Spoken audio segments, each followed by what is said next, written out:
The drama surrounding Sandy Brondello's sudden firing as head coach of the New York Liberty feels less like a coaching change and more like a seismic aftershock rattling the foundation of the entire WNBA.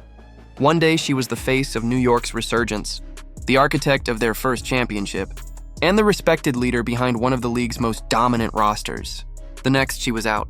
Dismissed not after a losing season, not after years of decline, but in the middle of what was still, by every measurable standard, a run of success.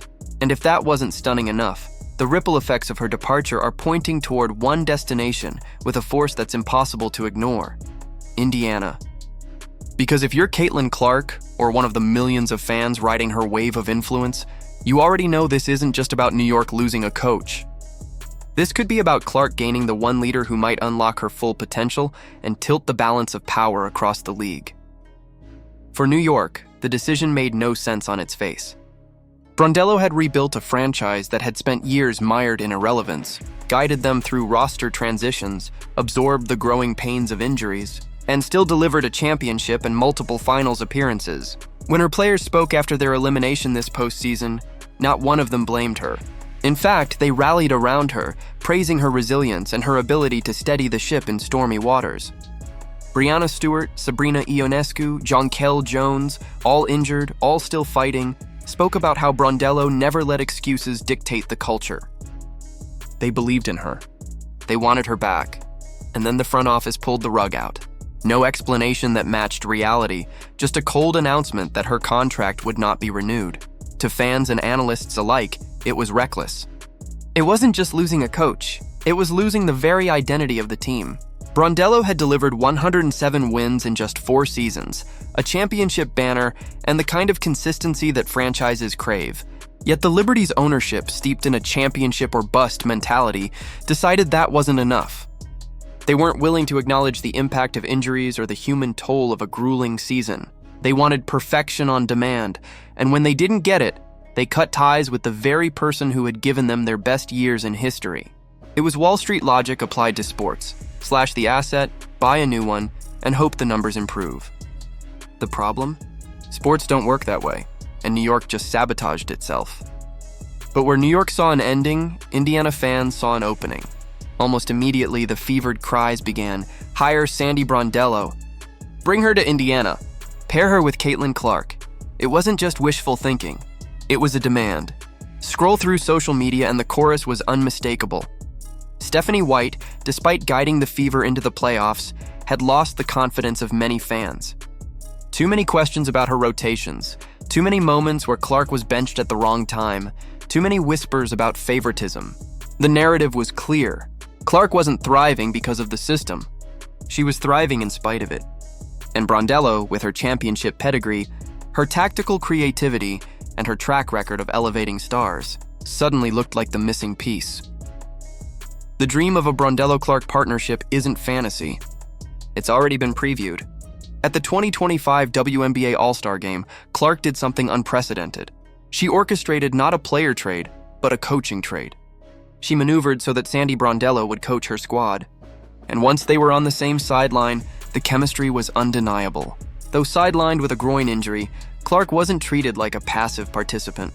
Brondello handed her a clipboard, gave her space to call plays, and treated her as an equal voice in the huddle. Clark became an honorary assistant coach, and Brondello encouraged it.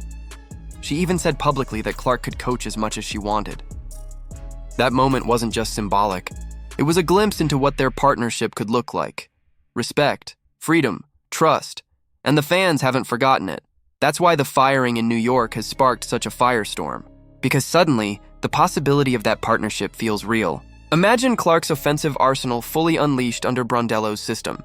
Imagine the Fever, already on the rise, transforming into an instant contender under a coach who doesn't see Clark as a piece to be controlled, but as a generational leader to be empowered. It's the kind of alignment that could change not just Indiana, but the league itself. And that's exactly what scares people. Because here's the uncomfortable truth many fans have whispered for months. The WNBA doesn't seem ready for Clark's dominance. Hard fouls go unchecked. Narratives are spun to downplay her impact. Rotations and schemes often feel like they're designed to clip her wings rather than let her soar. And Brondello? She's the one coach who has already shown she's willing to amplify Clark's voice, not suppress it. That's why so many believe this isn't just a coaching story. It's political. The league, some argue, doesn't want to see Clark paired with the coach who could maximize her. It unsettles the old guard. It challenges the balance of power. It forces everyone to reckon with a future where Clark isn't just the face of the game, she's the unstoppable force driving it. Look back at New York's decision with that lens, and the pieces start to align in troubling ways.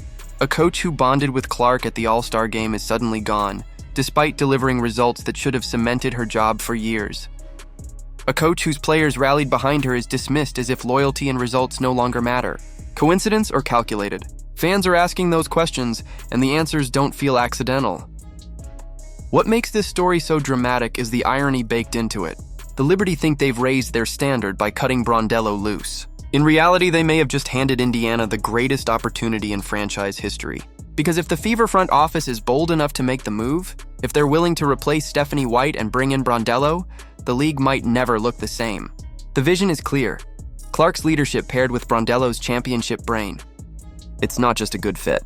It's potentially a dynasty in the making, and yet the question lingers. Will the WNBA allow it? Will the powers that be, so intent on controlling the narrative, sit back and let the most transformative player in the league be coached by the one person who might truly unleash her? Or will the politics, the jealousy, the fear of change keep this dream pairing from ever becoming reality? So I'll leave it to you. Is Sandy Brondello's firing just a shocking coincidence, or is it part of something bigger? Do you believe the WNBA is trying to keep Caitlin Clark from reaching her full potential? And if Brondello and Clark ever do team up in Indiana, would it completely reshape the league as we know it? Let me know your thoughts in the comments. And if you want more stories that cut through the noise and dive deep into the truth behind the headlines, make sure to like this video, subscribe to the channel, and turn on notifications so you never miss what's next. Because if this storm is just beginning, the aftershocks might be even bigger than anyone expects.